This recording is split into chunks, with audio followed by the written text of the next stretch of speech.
Too many naysayers. Cold hands and everything. So, 1989 Masters, a lot of stories. Wow, I'm practicing and I'm on the putting green.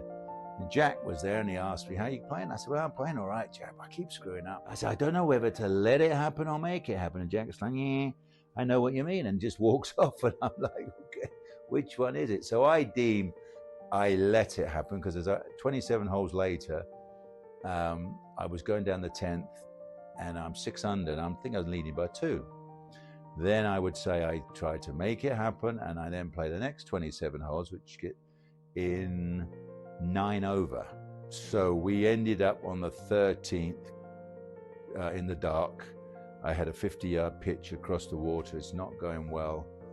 And we came in, had to come back the next morning. So it all worked out, this 50-yard pitch. I'd knock it up, knock the putt in, finished 2 under for the last 6. Great, I'll be fine, I'll be happy.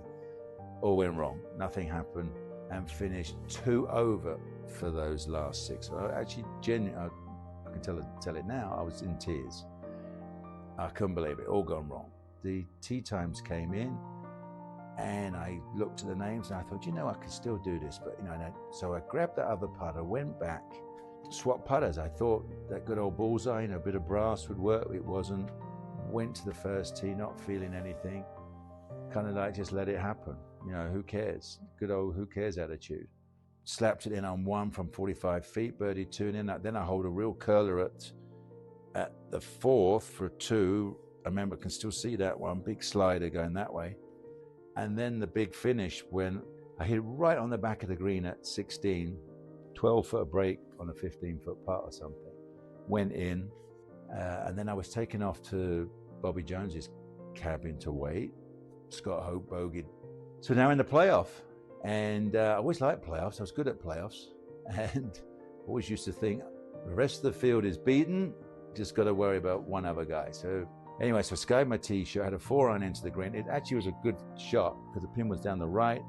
I was only smidgen offline, but came up in the bunker, not a great bunker shot. We all know the history of the miss, and then boom. Then we're going down 11, hit tee shot down the right, and then I nailed a 3-iron. I saw it turning a little bit.